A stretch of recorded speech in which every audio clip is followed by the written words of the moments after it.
Bismillahirrahmanirrahim. Assalamualaikum warahmatullahi wabarakatuh. Ibu-ibu, bapak-bapak dan saudaraku sekalian, mari kita buka pengajian pada malam hari ini dengan bersama-sama membaca basmalah. Bismillahirrahmanirrahim. Asyhadu an la ilaha illallah wa asyhadu anna Muhammadar Rasulullah. Raditu billahi rabba wa bil islami dina wa bi Muhammadin nabiyyan wa rasula. Rabbi zidna ilma wa razukna fahma. Amin ya rabbal alamin. Alhamdulillahi rabbil alamin alladzi a'azzal islam wal muslimin bi jihadihim. Asyhadu an la ilaha illallah al-malikul haqqul mubin wa asyhadu anna Muhammadan abduhu wa rasuluh al-mab'utsur rahmatan lil alamin. Allahumma shalli wa sallim ala nabiyyina Muhammadin wa ala alihi wa ashabihi ajma'in, amma ba'du. Ibu-ibu, bapak dan saudaraku sekalian, kita bersyukur kepada Allah Subhanahu wa taala masih diberi hidup, masih diberi umur dan masih diberi sehat dan masih diberi kesempatan kemudahan untuk bisa beramal soleh. Mudah-mudahan seluruh amal soleh kita malam hari ini diterima oleh Allah Subhanahu wa taala. Amin amin ya rabbal alamin. Selanjutnya jangan lupa untuk selalu bersolawat minimal dengan mengucapkan Allahumma sholli ala Muhammad wa ala ali Muhammad. Mudah-mudahan kita termasuk hamba-hamba Allah yang mencintai Rasulullah dan dari hari ke hari semakin cinta kepada beliau. Ibu-ibu, bapak dan saudaraku sekalian, malam hari ini dan malam-malam berikutnya mungkin beberapa kali pertemuan ini saya akan menyampaikan bagaimana pandangan majelis tarjih terhadap persoalan zakat. Persoalan zakat. Ini ada data tapi lama ya.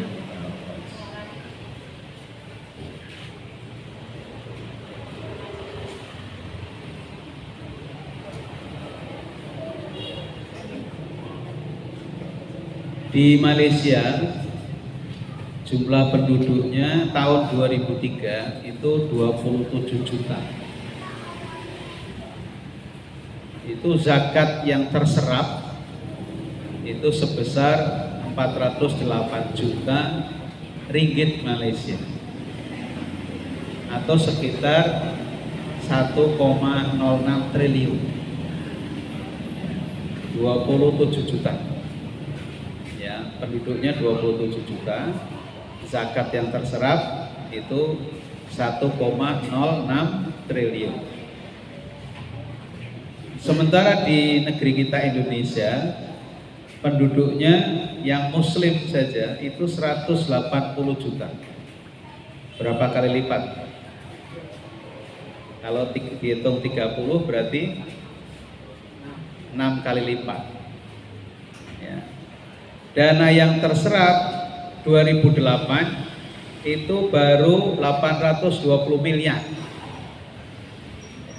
Belum ada triliun, baru miliar. Baru 4% dari potensi zakat total Indonesia yang mencapai 20 triliun. Jadi kalau orang Indonesia mau yang muslim yang sudah wajib zakat, mau zakat semua itu 20 triliun. Tapi yang baru masuk itu baru 4% atau 820 miliar. Nah, oleh karena itu Bapak Ibu, ini perlu disosialisasikan, ini perlu disampaikan kaitannya dengan zakat ini karena memang masih sangat minim. Ya, memang sangat minim.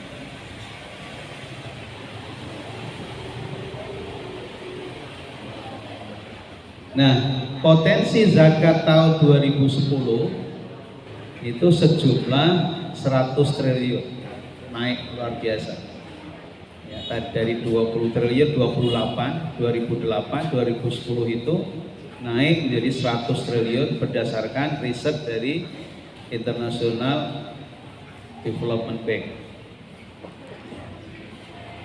Kemudian potensi zakat 2011 bahkan mencapai 217 triliun dengan perincian 117 triliun dari rumah tangga dan 100 triliun dari perusahaan-perusahaan milik muslim yang dimiliki oleh pengusaha muslim. 217, luar biasa. Dari potensi di atas yang terrealisasi baru 1,2 triliun, jauh sekali ya. 217 baru terrealisasi 1,2 triliun. Berarti berapa persen? Kalau dibagi 10 berarti kalau dibagi 10 kan 2,17. Ini 1,2. Berarti dibagi 20.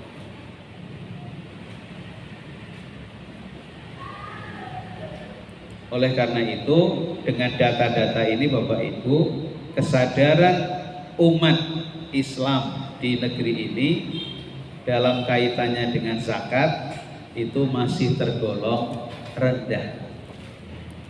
Masih tergolong rendah. Nah, oleh karena itu ini perlu dimotivasi, dinaikkan.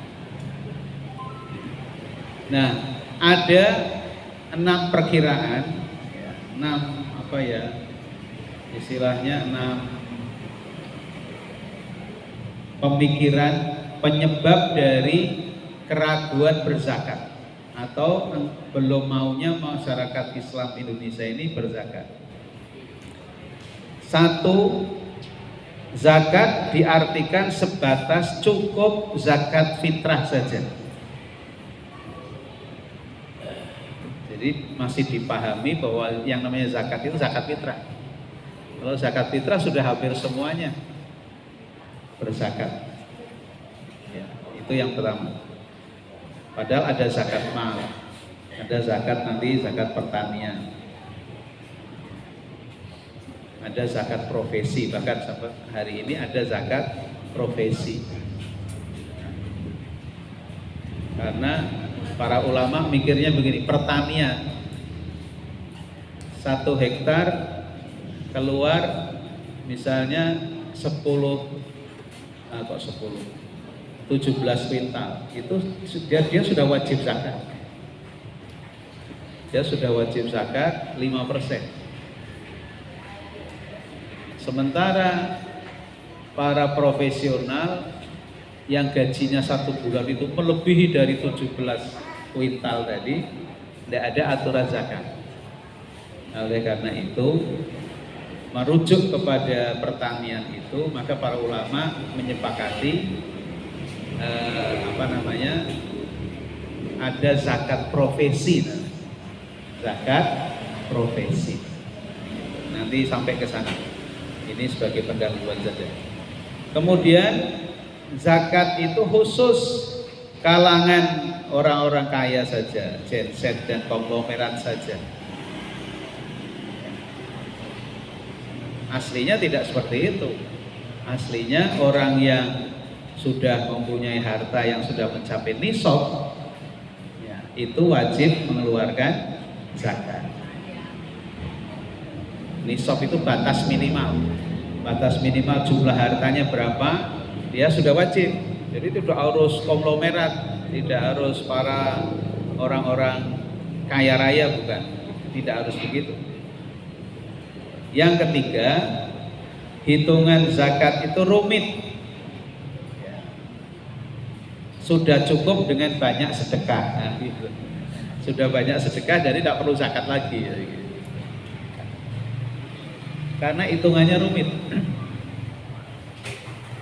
Sebentar, Pak.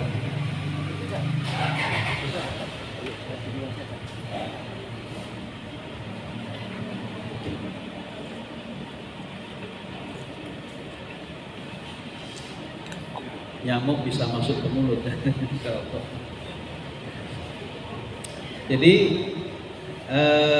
masyarakat muslim masih memandang bahwa menghitung zakat itu rumit. Kemudian sudah merasa cukup dengan banyak bersedekah. Itu yang ketiga penyebabnya. Penyebab kurang semangatnya berzakat. Kemudian yang keempat, adanya lembaga zakat yang kurang profesional dan amanah. Ini anggapan masyarakat. Anggapan masyarakat masih seperti itu. Padahal yang kita tahu, lembaga zakat, amil zakat yang misalnya seperti Muhammadiyah punya lazismu, yaitu profesional, bukan tidak profesional, profesional sekali. Ya. Bapak Ibu yang punya harta ragu-ragu ini sudah wajib zakat apa tidak, bisa ngundang lazismu, bisa ngundang lazismu untuk dihitungkan saya sudah termasuk yang wajib apa belum. Kalau sudah wajib ngitungnya gimana, apakah sebagai pedagang, apakah sebagai petani, apakah sebagai pegawai negeri dan sebagainya, ya, profesi. Kemudian yang kelima, peraturan yang ragu-ragu dan kurang mengikat. Jadi Bapak Ibu, aturan zakat ini memang belum menjadi hukum positif, belum menjadi hukum positif pemerintah. Oleh karena itu, ya tidak ada support dari pemerintah untuk menagih zakat. Tidak seperti pernikahan. Pernikahan kan sudah masuk hukum positif. Waris sudah masuk hukum positif. Itu kalau kalau dibawa ke kantor pemerintahan ya bisa ditangani karena ada memang sudah menjadi hukum positif. Berbeda dengan zakat. Zakat belum. Walaupun undang-undangnya sudah dibuat dan sudah diajukan, tapi setahu saya sampai hari ini belum menjadi hukum positif. Sehingga ya betul-betul murni dari kesadaran masyarakat untuk mengeluarkan zakat. Apalagi kemudian nanti satu pihak, orang yang sudah punya harta kemudian bayar pajak, apa tetap bayar zakat? Nah itu persoalan juga. Kalau harus bayar pajak juga, bayar zakat juga, berarti double-double dong. Nah ini persoalan juga. Gitu. Nah itu mestinya ada kompromi nanti. Gimana caranya? Ya. Yang saya tahu, kalau sudah bayar zakat, sudah bayar pajak, maka nilai zakatnya bisa dikurangi pajak itu.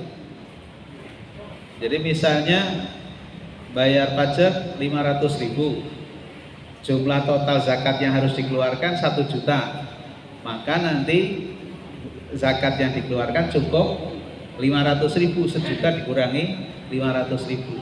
Itu kalau hukum zakat menjadi hukum positif. Itu. Pokoknya dikurangi pajak gitu aja, dikurangi pajak. Jadi umat Islam di situ posisinya enak, ya, tidak double. Bayar zakat juga, bayar secara agama, bayar zakat juga. Nah itu banyak yang keberatan kalau seperti itu. Kemudian yang keenam, kurangnya sosialisasi dan lemahnya iman. Oleh karena itu malam hari ini saya sampaikan berkaitan dengan zakat. Mungkin nanti 3-4 pertemuan tentang zakat ini. Dan memang juga masih lemahnya iman. Ya kalau ada sebuah amal kemudian tidak dilakukan, berarti di situ tandanya imannya lemah. Nah, Bapak Ibu yang baik yang dimuliakan Allah, jadi memang mengerti, ya, faham itu lebih dahsyat, gitu, ya. Di sini dikatakan faqihun wahidun asyaddu ala syaitani min alfi abidan. Seorang yang faqih itu lebih ditakuti setan daripada 1000 ahli ibadah. Seorang yang paham agama, ya, itu lebih ditakuti setan dibanding 1000 ahli ibadah yang tidak faqih terhadap agama, yang kurang paham agama. Jadi memang paham agama itu artinya memahami agama itu menjadi sangat penting. Nah, memahami agama bagaimana? Ya belajar itu. Kemudian belajar itu menjadi sangat penting, dan dalam Islam kan wajibnya fardu ain, tidak fardu kifayah, fardu ain. Maka Bapak Ibu sudah langkahnya sudah benar.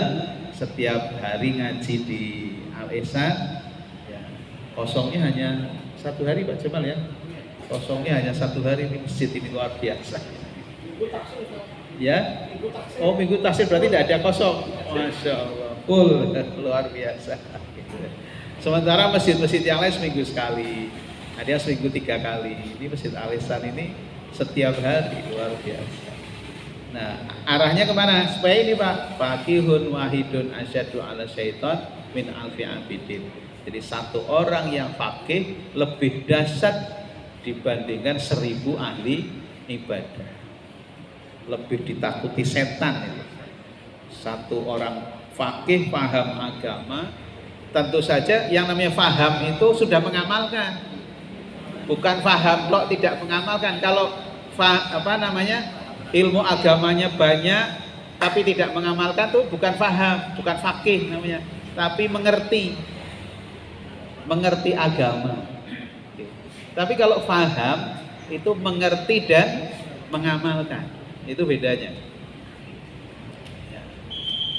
Jadi faqaha yufaqihu itu faqih itu mengerti dan mengamalkan. Jadi orang yang mengerti agama dan mengamalkan lebih dahsyat dibandingkan 1000 ahli ibadah yang tidak paham agama. Jadi dia ibadahnya nganut-nganut tok gitu. Udah ikut orang sholat, tapi tidak punya ilmunya, tidak ngerti ilmunya gitu. Makanya masih sering kita lihat, ya, di masjid ini saf belakang belum penuh, dia di paling kiri, safnya paling kiri sana, nyendiri gitu. Ada yang di paling kanan gitu. Mau mulai saf kan dari tengah, nanti tengah itu lurus dengan imam. Nanti kanan kiri gitu. Kalau sudah penuh mulai dari tengah lagi. Mulai saf itu bukan dari kanan dari kiri tapi dari tengah, lurus dengan imam. Kemudian masih sering juga kita lihat safnya longgar.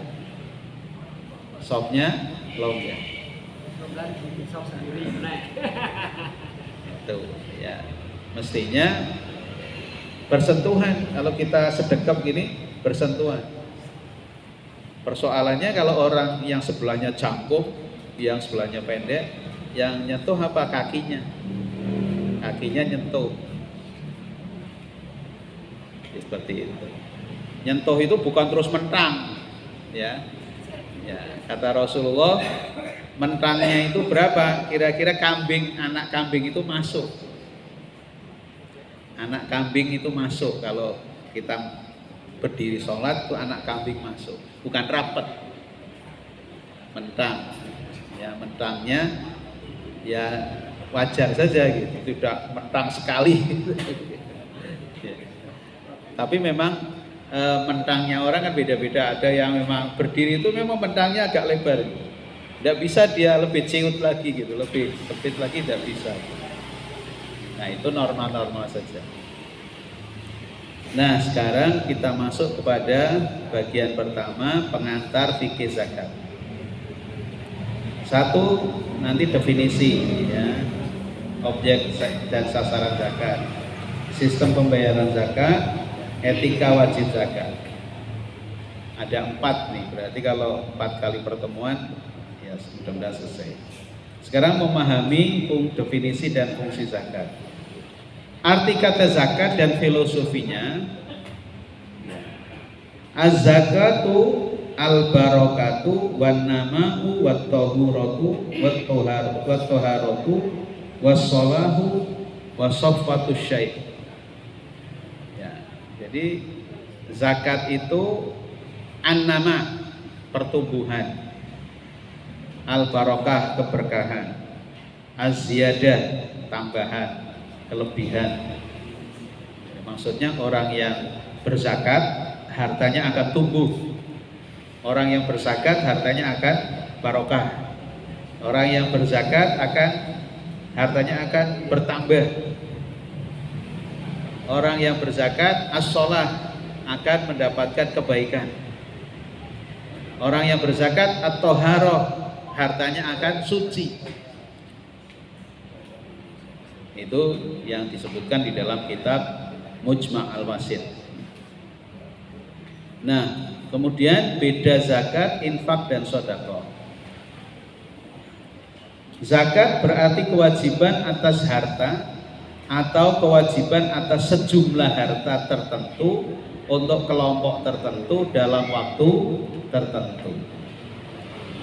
Jadi nanti jumlahnya tertentu untuk zakat tertentu, harta tertentu, bisa pertanian, bisa perdagangan, bisa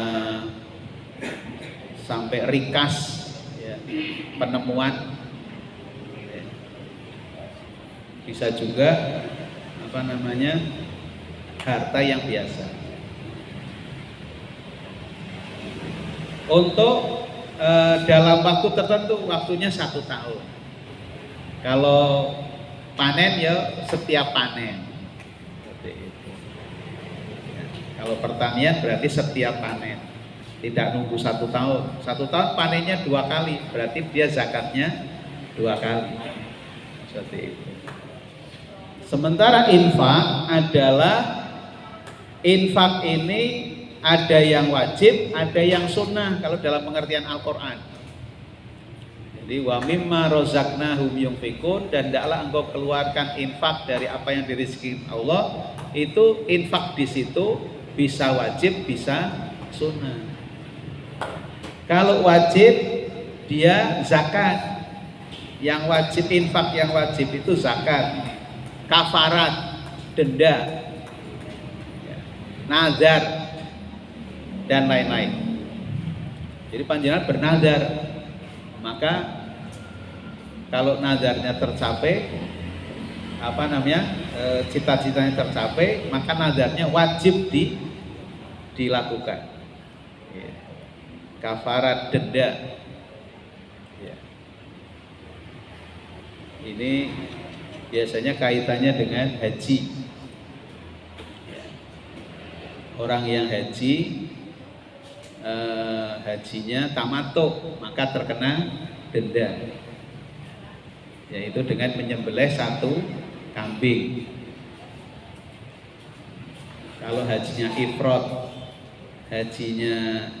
ifrad, maka tidak kena denda. Orang Indonesia hampir rata-rata hajinya tamattu karena lebih ringan. Ya, umroh dulu selesai, sudah copot ihram, kan gitu. Copot ihram, nanti nunggu tanggal 8 atau 8 Dzulhijjah, pakai ihram lagi untuk haji.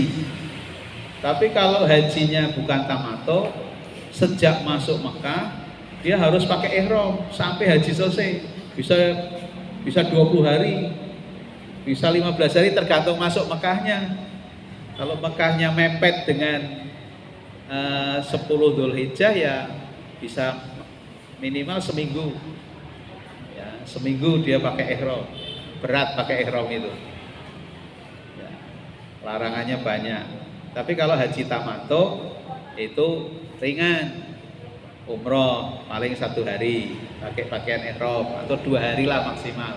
Nanti haji paling 8, 9, 10 3 hari pakai ihram. Enteng. Tapi terkena kafarat denda. Dendanya apa? Dendanya menyembelih kambing 1 ekor. Itu infak wajib. Jadi infak wajib, zakat, kafarat, nada. Infak sunnah diantaranya infak kepada fakir miskin, sesama muslim, infak bencana alam, infak kemanusiaan, dan lain-lain. Sedekah dapat bermakna infak, bisa bermakna zakat, dan kebaikan non materi. Sedekah. Innama, kalau di dalam ayatnya innama shadaqatu, sedekah di situ zakat. Sesungguhnya zakat itu lil fuqara wal masakin wal amilina 'alaiha wal mu'allafati qulubuhum. Nah, wa fir riqab dan seterusnya sampai 8 asnaf. Nah, itu pengertian zakat, infak, sedekah.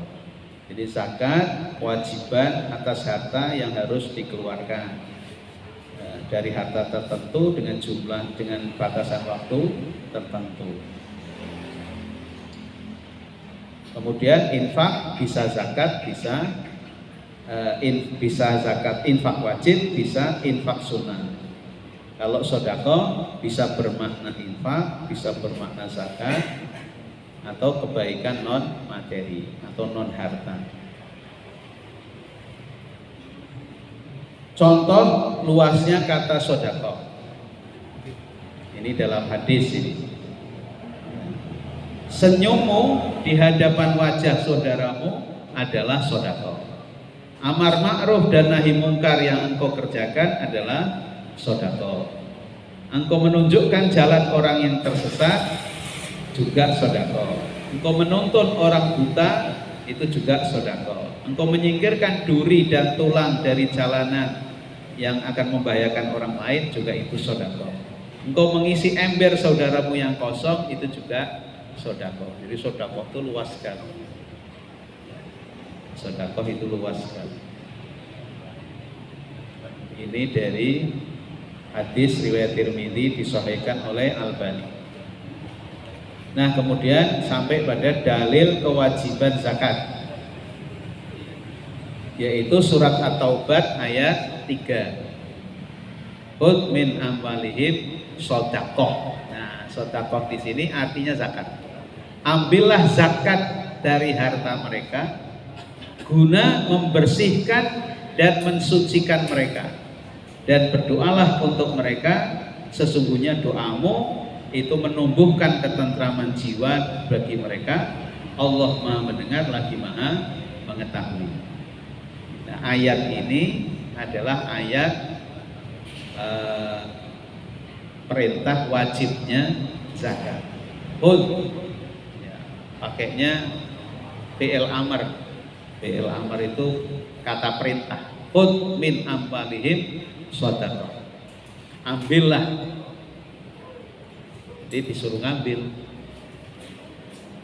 Siapa yang suruh ngambil di sini? Panitia zakat atau dari lembaga amil zakat. Didatangi satu-satu. Kalau minta dihitungkan, ya, ditagih. Bapak sudah wajib zakat atau belum? Kalau sudah wajib, kami datang untuk mengambil zakat panjenengan, nah gitu. Kemudian fungsi zakat atau hikmah dan manfaatnya apa? Satu, fungsi ibadah. Ya. Jadi dengan mengeluarkan zakat berarti sudah beribadah kepada Allah Subhanahu wa Ta'ala. Itu ketaatan sekaligus bersyukur kepada Allah.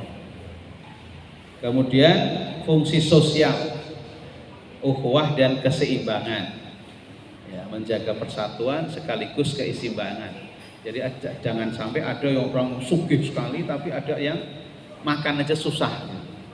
Nah, maka dengan dikelolanya, dimanajenya zakat, maka orang-orang yang kekurangan itu bisa terbantu dengan zakat. Fungsi sosial. Kemudian fungsi ekonomi, pemerataan dan pemberdayaan.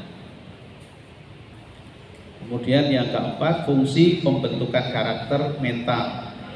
Ya, orang yang mau berzakat berarti mental dermawan, punya keikhlasan, punya kepedulian, disiplin dalam hal harta, tidak terlalu cinta dunia. Karena walaupun sudah dicari dengan capek-capek, sudah dikumpulkan, sebagian tetap dikeluarkan. Sangat mulia. Orang yang mau berzakat itu sangat mulia. Insya Allah ya. Kemudian perluasan ragam objek dan sasaran zakat. Syarat umum objek zakat itu milik penuh. Ya. Milik penuh. Dimiliki secara penuh. Kemudian berkembang. Makanya kalau tidak berkembang tidak ada kewajiban zakat. Makanya harus dikembangkan. Cukup nisabnya 1 tahun. Lebih dari kebutuhan pokok. Bebas dari hutang. Bebas dari hutang. Berlalu 1 tahun. Ini nisabnya. Berlalu 1 tahun. Kok sudah diketok-ketok ya? Sampai sini dulu Bapak Ibu, karena waktunya sudah habis. Syarat umum objek zakat. Terima kasih Bapak Ibu atas perhatiannya. Mohon maaf atas segala kekurangannya. Kita lanjutkan minggu depan tentang bagaimana perluasan objek zakat. Jadi zakat itu awalnya emas, perak, biji-bijian, peternakan, sapi, unta, kambing, hasil tambang, khususnya emas dan perak, barang dagangan, barang temuan, rikas. Nah, dikembangkan sekarang uang, hasil pertanian umum, tidak hanya forma saja, hasil industri, peternakan, daging, susu, madu, macam-macam.